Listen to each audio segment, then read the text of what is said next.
Sejam muito bem-vindos a mais uma aula de Biologia. Meu nome é Marielle Lima e eu sou a tutora da Frente A de Biologia de vocês. O tema da nossa aula de hoje são os principais tecidos dos animais vertebrados. Hoje eu já comecei pequenininha para não dar tanto trabalho aí, tá reduzindo o meu quadrado aí para não dar trabalho para vocês. Bom, então iniciando o nosso tema de hoje, vamos falar sobre os tecidos, né? E por definição, segundo aí Amabis e Marto, tecidos são conjuntos de células especializadas que compõem a maioria dos organismos multicelulares. Nos vertebrados, os tecidos sempre constituem órgãos que geralmente são formados por mais de um tipo de tecido. Bom, o nosso corpo, ele possui inúmeras células de variados tipos, de variados formatos, e elas estão no nosso corpo organizadas em grupos e organizadas de modo a desempenhar determinadas tarefas. Esses grupos de células é o que chamamos de tecidos. E aqui vocês podem perceber nessa imagem que é uma cadeia, né? Um conjunto de células formam tecidos, um conjunto de tecidos formam órgãos e um conjunto de órgãos formam sistemas, como eu coloquei aqui para vocês, o exemplo do sistema digestório. Bom, os principais tecidos, eles são classificados em 4 grandes categorias, e são elas: tecido epitelial, tecido conjuntivo, tecido muscular e tecido nervoso. Bom, o tecido epitelial ou epitélio, ele é formado por camadas de célula intimamente unidas entre si. E as principais funções desse tecido são duas: a de revestimento, na qual esse tecido ele vai cobrir a superfície corporal, né, responsável por isso, e também por revestir órgãos e cavidades internas. A segunda função é a de barreira, onde aí esse epitélio vai estar impedindo a ação de agentes invasores e também a perda de líquido corporal. Bom, agora a gente vai falar sobre epitélios de revestimento, o qual existe uma classificação. Os epitélios de revestimento, eles variam muito nos diferentes órgãos, tanto na sua forma quanto no seu número de camadas celulares. Por isso, existe uma classificação de acordo com alguns critérios. Os critérios são o seguinte: o número e a aparência das camadas celulares. Então, nós vamos ter o epitélio simples ou uniestratificado, que quer dizer que ele possui uma única camada celular. Nós vamos ter o epitélio estratificado, que ele possui mais de uma camada celular. E nós vamos ter o epitélio pseudo-estratificado. O que quer dizer isso? Pseudo vem de falso, né? Pseudo-estratificado e estratificado é de várias camadas. Então, é um epitélio que ele é de camada única, mas ele tem células de diferentes alturas, que aí passa essa impressão de estratificado, né? Um outro critério é em relação às formas das células. Nós vamos ter células pavimentosas, e a característica das células pavimentosas é serem células mais achatadas. Nós vamos ter células cúbicas, que aí é em formato cúbico. Nós vamos ter as prismáticas, que são em formas prismáticas, né? E nós vamos ter as de transição, que são células aí de formas variáveis. Aqui eu coloquei uma imagem para a gente exercitar essa classificação. Então, começando aqui por essa coluna que está em branco, nós temos epitélios formados por uma camada de células, né? Uma única camada. Então, nós temos, a princípio, o pseudoestratificado, que nós encontramos aí nas fossas nasais, traqueias e brônquios. E pseudoestratificado, a gente viu por quê? Pseudo vem de falso, estratificado de camadas. Então, vocês veem aí células em várias formas, né? Dando esse aspecto. Mas é uma única camada. Abaixo nós temos o epitélio simples, pavimentoso, que nós podemos encontrar nos alvéolos pulmonares, nos revestimentos dos vasos sanguíneos e linfáticos. E aí, o epitélio simples é bem fácil de visualizar, né? Essa camada única, e pavimentoso, porque as células têm esse formato achatado. Abaixo, nós temos o simples cúbico, que é encontrado nos túbulos renais. Simples, uma única camada. Cúbico, porque tem o formato aí cúbico, né? Abaixo, nós temos o epitélio do estômago, que é o epitélio simples, ou seja, camada única, e prismático, que são aí o formato das células desse epitélio. Agora, passando para a coluna em azul, nós vamos ter os epitélios formados por várias camadas de célula.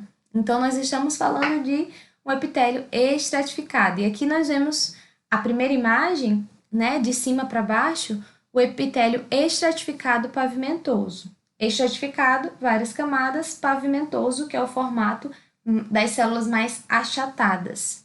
Abaixo, nós temos o epitélio estratificado de transição.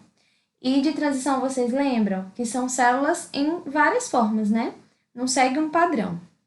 E nós encontramos esse epitélio na bexiga urinária. E o de cima, né, que é o estratificado pavimentoso, a gente encontra na pele, na boca, no esôfago. Então, abaixo é estratificado de transição, na bexiga urinária, e a última imagem, que é o estratificado prismático. Estratificado, várias camadas, prismático em formas de prisma. E nós encontramos esse epitélio na uretra, tudo bem? Então, agora nós vamos falar sobre os epitélios glandulares. E ainda na fase embrionária, os tecidos chamados epitélios glandulares, eles dão origem às glândulas. As glândulas são um conjunto de células especializadas em fabricar e em eliminar secreções. Aqui eu coloquei uma imagem para vocês, onde nós podemos ver aqui acima o epitélio. Abaixo desse epitélio está acontecendo uma proliferação celular, certo? E aqui, quando a imagem se divide em duas, nós vemos dois tipos de glândula, a exócrina e a endócrina. Notem que na exócrina nós temos um ducto nessa glândula. E aqui nós temos abaixo uma porção secretora. Já na glândula endócrina, nós vemos aí um capilar sanguíneo envolvendo essa glândula. Bom, as glândulas, elas são divididas em dois grupos, as exócrinas e as endócrinas. Então, falando agora da glândula exócrina, ela vai possuir um canal para a saída de secreções que são eliminadas para fora do corpo ou também para cavidades internas. Então, elimina para fora do corpo ou para cavidades internas. E aqui eu coloquei dois exemplos, que é a glândula sudorípara, que elimina aí suor para fora do nosso corpo. E aqui eu coloquei as glândulas salivares, que nós temos três, que são elas: a glândula parótida, nós temos a submandibular e nós temos a sublingual. Ela é um exemplo de glândula que secreta para a cavidade interna, né, que é a boca. Então, agora falando da glândula endócrina, elas não possuem um canal para saída de secreções. Elas são secretadas diretamente no sangue, por isso que nós vimos na imagem lá a glândula em volta de um capilar sanguíneo. As secreções liberadas por essas glândulas são genericamente chamadas de hormônio. E o exemplo que eu trouxe para vocês aqui é da tireoide, que secreta alguns tipos de hormônio que eu escrevi aqui abaixo no slide para passar para vocês. Então, ela produz o T3, o T4 e a calcitonina. O T3, que se chama triiodotironina, o T4, que se chama tiroxina ou tetraiodotironina, e a calcitonina. Bom, agora nós mudamos de epitélio e nós vamos adentrar no tecido conjuntivo. Então, tecidos conjuntivos são aqueles que unem e sustentam outros tecidos, dando conjunto. Por isso aí o nome de tecido conjuntivo. Dando conjunto ao corpo, por isso seu nome, as células desse tecido são afastadas, apresentando grande quantidade de material entre as células. Bom, os principais tipos de tecido conjuntivo dos vertebrados são tecido conjuntivo frouxo, tecido conjuntivo adiposo, tecido conjuntivo fibroso, tecido conjuntivo cartilaginoso, tecido conjuntivo ósseo e o sangue. Agora vamos falar um pouquinho sobre cada um deles. O tecido conjuntivo frouxo, ele é o mais amplamente distribuído pelo corpo. A sua principal função é dar consistência aos órgãos, mantendo-os em seus respectivos lugares. O seu material intercelular é de consistência gelatinosa, com grande quantidade de fibras de proteína frouxamente unidas entre si, o que lhe dá elasticidade e resistência.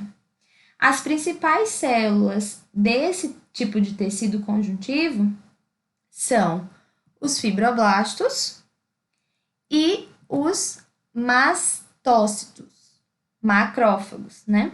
Aqui na imagem está mastócito, mas são os macrófagos, eles estão aqui acima na imagem também. Bom, os fibroblastos, eles são responsáveis pela fabricação e secreção das proteínas que constituem as fibras e a substância gelatinosa presente no tecido. Então, fibro aí vem de fibra, né? E blasto significa jovem. Então, seria uma fibra jovem, digamos assim. Já os macrófagos, eles são células grandes e móveis que se deslocam continuamente pelos tecidos, ingerindo por fagocitose bactérias e resíduos. Gente, os macrófagos, eles atuam aí no nosso sistema imune, ele é um, como é que eu posso dizer? Um soldado aí de defesa do nosso sistema imune, tá a todo instante ajudando o nosso organismo. Então, agora nós vamos falar sobre o tecido conjuntivo adiposo, que é um tipo de tecido conjuntivo especial, pois ele possui células capazes de armazenar gordura, e geralmente esse tecido localiza-se sob a pele. Suas principais funções é o isolamento térmico do corpo e a estocagem de lipídios, que podem ser usados aí se faltar alimento ao organismo. Falando agora do tecido conjuntivo fibroso, ele apresenta uma grande quantidade de fibras de uma proteína chamada colágeno, que formam os feixes resistentes e pouco elásticos. Esse tecido ele é encontrado nos tendões e nos ligamentos. Os tendões aí que unem os músculos aos ossos e os ligamentos aí que unem os ossos entre si. Então, é lá que nós vamos encontrar esse tecido conjuntivo fibroso aí, rico em colágeno. Agora, falando sobre o tecido conjuntivo cartilaginoso, ele caracteriza-se por ter um material intercelular com a consistência de borracha. Ele tem grande quantidade de fibras colágenas também. E as suas células adultas são os condrócitos. E também ele é o nosso primeiro esqueleto aí na vida intrauterina. À medida que o ser humano vai se desenvolvendo, vai havendo a troca desse tecido por ossos, exceto em algumas partes, como orelhas, nariz, traqueia, brônquios. Aí não ocorre essa mudança. Essa imagem é de uma lâmina de tecido. A gente faz um corte histológico, que chama, pega um pedaço de um tecido, coloca na lâmina e analisa ao microscópio. Essa imagem é de uma traqueia, onde vocês podem observar condrócitos maduros, que são as células adultas desse tecido. Eles se localizam entre lacunas, geralmente um pouquinho maiores que eles. E nós temos os condroblastos. Como eu falei para vocês, blastos significa jovem, e aí seria um futuro condrócito, digamos assim. É o condrócito mais jovem. Então, agora entrando no tecido conjuntivo ósseo, ele caracteriza-se por apresentar um tecido intercelular rígido devido à presença de fibras colágenas, sais de cálcio, magnésio e de fósforo. Gente, foca nisso daqui porque isso é muito importante. Então, tecido intercelular é rígido, entre suas células é rígido o material, porque tem presença de fibras colágenas, sais de cálcio, magnésio e de fósforo. As células adultas são chamadas de osteócitos. E se vocês olharem na imagem, também nós temos osteoblasto, blasto jovem, seria aí um osteócito jovem, né? Nós temos também o osteoclasto, ele é responsável pela reabsorção óssea, por isso que ele é um pouco maior aí quando comparado aos outros. E o osteócito é aí a nossa célula adulta do tecido conjuntivo ósseo. Bom, agora nós temos o último tecido desses grupos aí do tecido conjuntivo, que é o sangue. O sangue, ele é considerado tecido por apresentar entre as suas células grande quantidade de material. E esse material é o que nós conhecemos por plasma. E o plasma, ele é formado por água, sais minerais e proteínas. As principais células desse tecido são as hemácias, os leucócitos e as plaquetas. Agora nós vamos falar sobre o tecido muscular. O tecido muscular, ele é constituído por células longas, capazes de realizar a contração, chamadas fibras musculares. A contração muscular, ela é responsável pela locomoção, movimento e também pela contração de órgãos internos, como coração, pulsação de artérias, entre outros. Em relação aos tipos de tecido muscular, nós vamos ter 3 tipos de tecido. Vamos ter o tecido muscular cardíaco, o tecido muscular esquelético e o tecido muscular liso. Então, agora falando sobre o tecido muscular estriado esquelético, ele é a maior parte da musculatura do corpo. Um músculo esquelético, ele é um pacote de longas fibras musculares multinucleadas. Ele recobre totalmente o esqueleto e liga-se aos ossos. Por isso que ele é chamado de muscular estriado esquelético.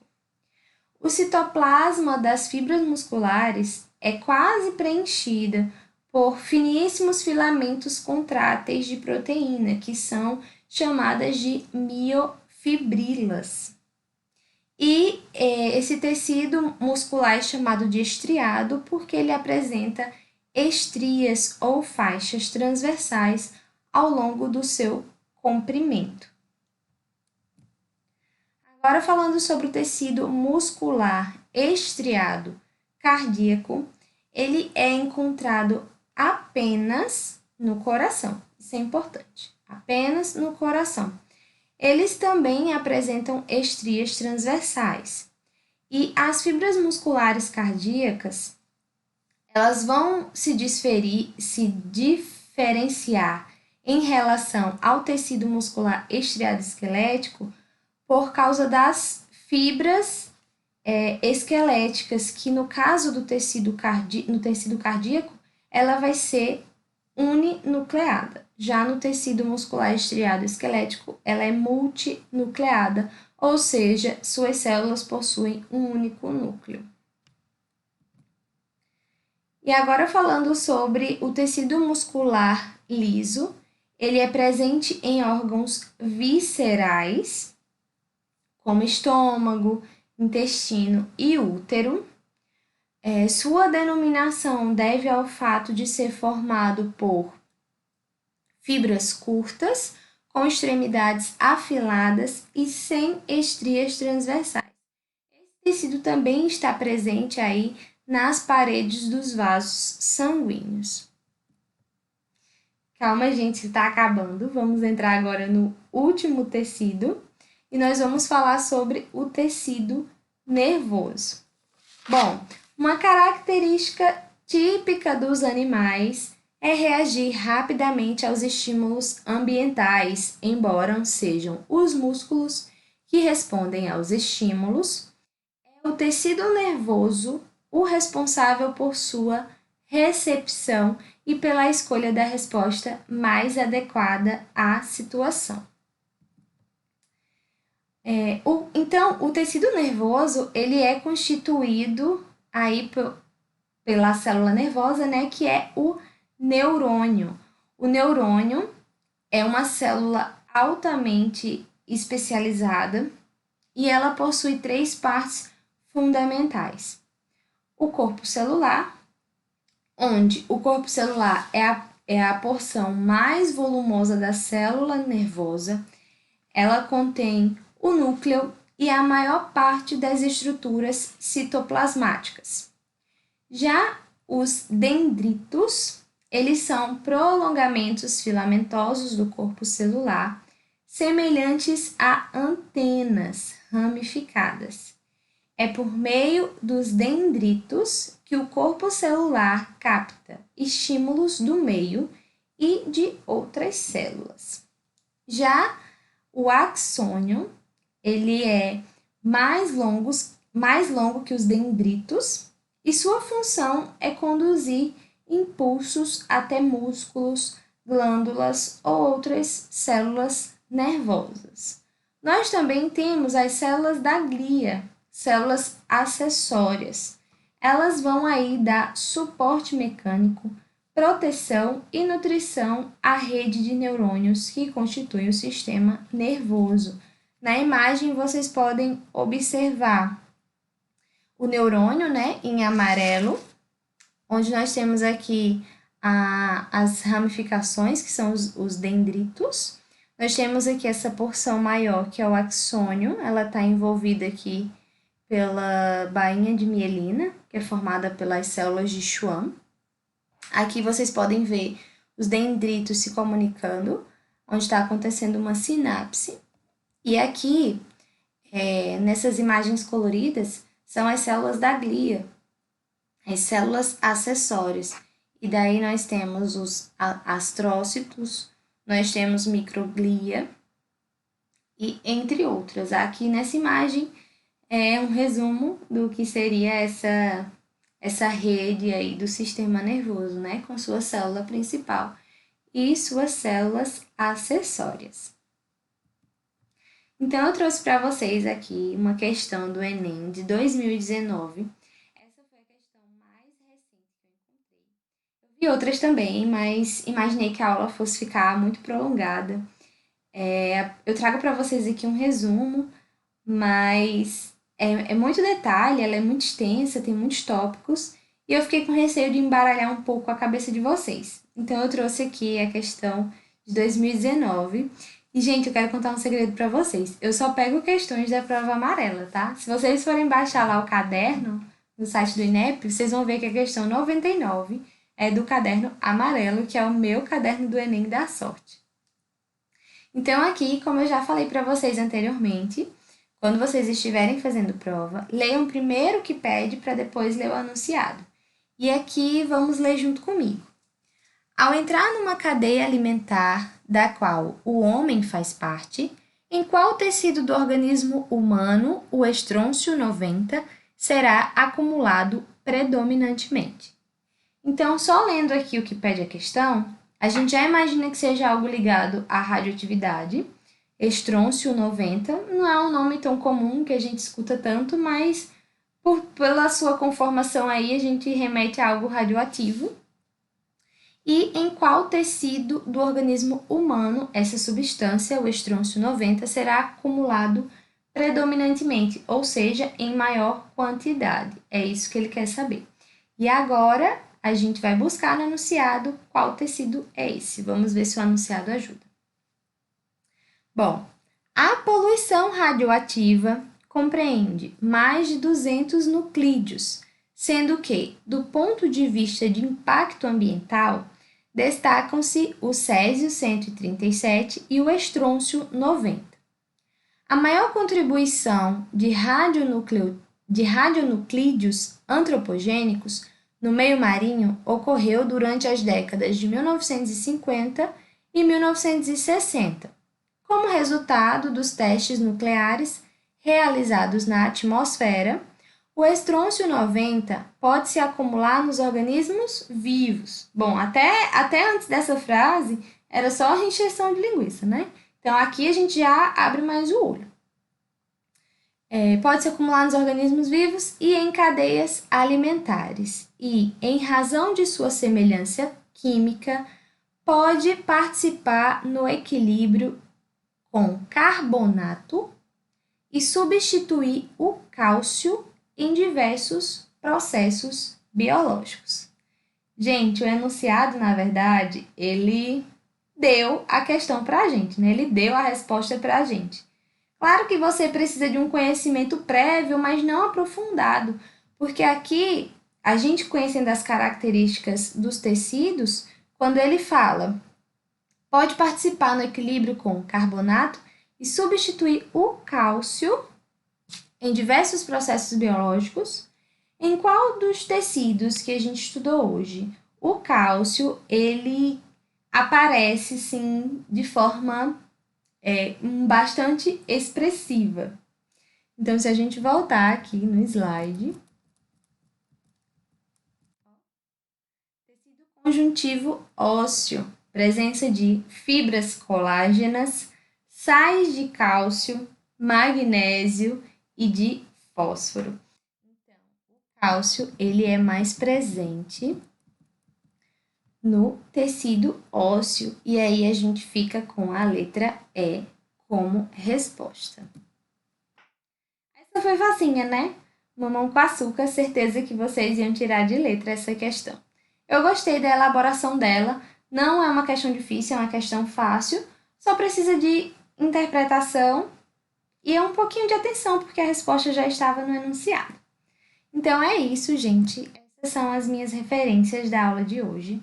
E eu espero vocês para a próxima aula. Estudem, façam as questões e